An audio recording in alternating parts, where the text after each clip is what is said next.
You've seen the betrayals, the weddings, the dragons, and the Iron Throne, but do you really know who's who? Game of Thrones is about power, but more than that, it's about family.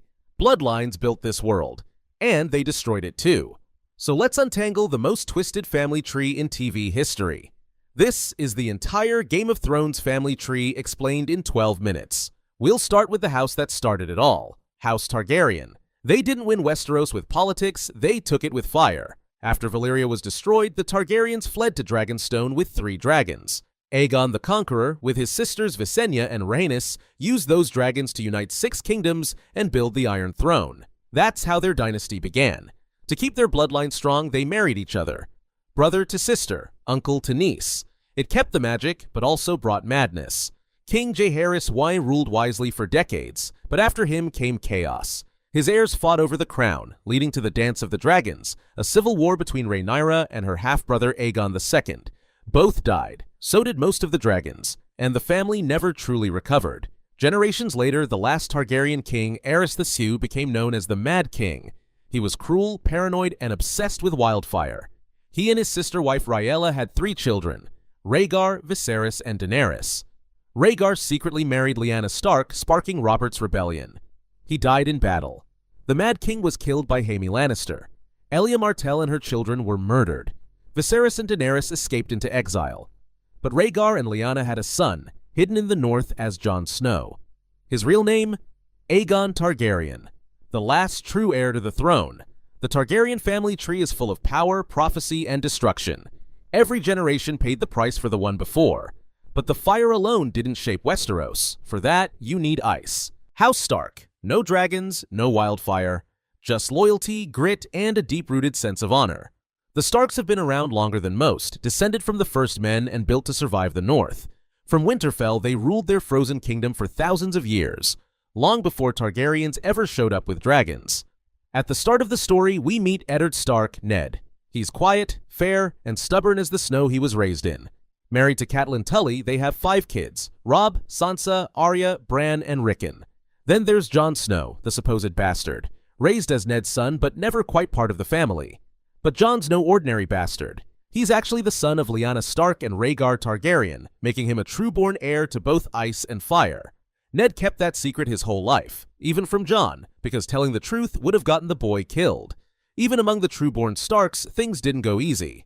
Robb was crowned king in the north but got betrayed at the Red Wedding. Sansa was passed from one captor to another until she became a political force in her own right. Arya ran off to become an assassin with no name, then came back with a list. Bran lost the use of his legs, but gained the power to see across time. And Rickon didn't quite make it.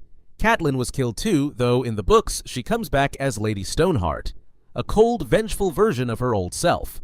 On the show, she dies at the Twins, and that's it. As for Ned, he loses his head trying to do the right thing. That's the Stark curse, honor in a world that doesn't reward it. But here's the thing about the Starks. They bend, but they don't break. Other houses crumble under ambition. The Starks endure. They lose, they bleed, but they never forget who they are. If the Targaryens are about legacy, the Starks are about loyalty. And the Lannisters? They're something else entirely.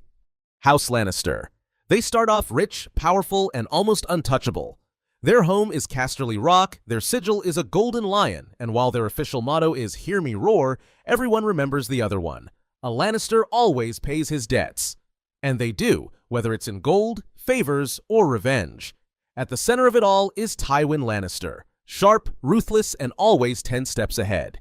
He believes fear is better than love, and that loyalty comes from power, not kindness. His children, Jaime, Cersei, and Tyrion, each carry a piece of that mindset, but in very different ways. Cersei and Jaime are twins, and also secretly lovers. Their 3 children, Joffrey, Myrcella, and Tommen, are all Jaime's, but the world believes they belong to Cersei's husband, King Robert Baratheon. Tyrion is the youngest. He's blamed for their mother's death and mocked for being a dwarf, but he's easily the smartest of the 3. The Lannisters rise fast after Robert's rebellion. Tywin waits until the last minute to join Robert's side, just in time to win. He has Elia Martell and her children killed, then slips Jaime into the Kingsguard to keep his family close to power. Years later, he helps arrange the Red Wedding, wiping out the Stark Rebellion in one brutal night. But all that control starts to crumble. Tywin never respects Tyrion, and Tyrion eventually kills him. Jaime loses his hand and starts to question his own legacy. And Cersei, desperate to stay on top, keeps making enemies. She borrows from the Iron Bank and refuses to repay. She gives power to a religious cult, hoping they'll deal with her rivals, only to end up imprisoned and humiliated. When she finally escapes, she takes revenge by blowing up the Sept of Baelor with wildfire, killing everyone inside, including Queen Marjorie and the High Sparrow. After that, her last child, Tommen, takes his own life. With no one left, Cersei claims the throne for herself. But by then, she's lost everything: her children, her allies, and her grip on reality. She rules alone, hated and feared. In the end, the Lannisters fall not because of battle, but because of pride. They thought gold and fear were enough to hold power. They ignored the people, played too many sides, and trusted no one. Cersei and Jaime die the way they lived, together, buried beneath the ruins of their own ambition. House Baratheon, which begins with Orys Baratheon, a rumored half-brother of Aegon the Conqueror. But fast forward to the modern timeline, and you get King Robert Baratheon, the man who took the throne after killing Rhaegar Targaryen. Robert married Cersei Lannister to secure his rule, but the marriage was a disaster. While Robert drank and hunted, Cersei slept with Jaime, and all three of her children, Joffrey, Myrcella, and Tommen, were secretly fathered by her brother.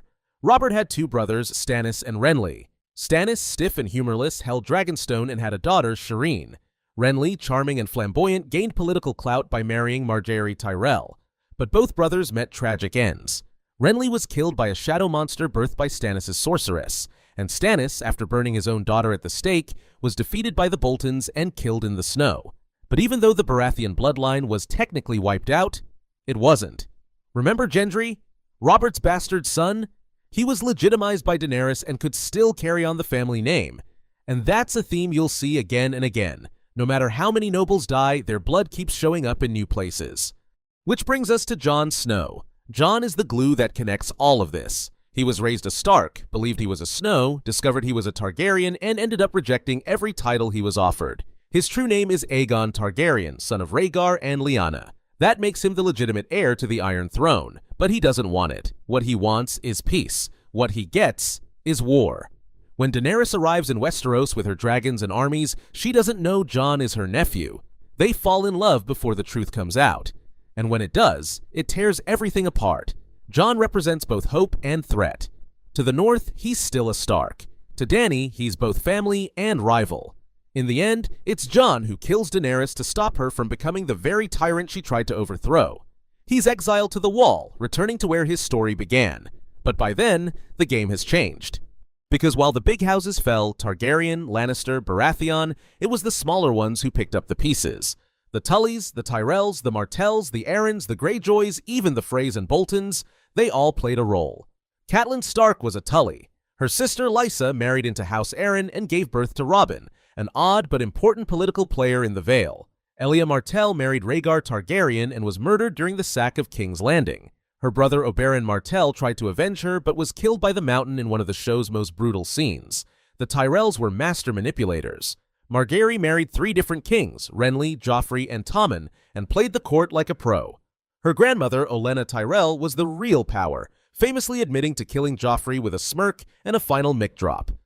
Tell Cersei, I want her to know it was me. The Freys, led by Walder Frey, hosted the Red Wedding and paid for it in blood when Arya Stark slit his throat. The Boltons betrayed the Starks, skinned their enemies, and ruled the North through terror, until Ramsay was fed to his own dogs. The Greyjoys ruled the Iron Islands and lived by the words, "What is dead may never die." Balon Greyjoy rebelled against Robert Baratheon and failed. His daughter Yara was a fierce warrior and loyal leader. His son Theon betrayed the Starks but found redemption in the end. These intermarriages and grudges shaped everything. Bloodlines weren't just about family, they were weapons. Who you married could start a war. Who you bore could end one. And over time, one thing became painfully clear. Westeros isn't ruled by swords. It's ruled by surnames. It's why bastards were shunned, even if they had the right heart. Why titles mattered more than merit. Why people followed banners instead of ideas. And why peace was always temporary. Because beneath every alliance was a crack. A sibling who felt overlooked. A cousin with a better claim. A marriage made for power, not love. Game of Thrones wasn't about magic, it was about family. The names that built kingdoms and burned them down. The dragons, the wolves, the lions, the bastards. In the end, it all came down to blood. Thanks for watching.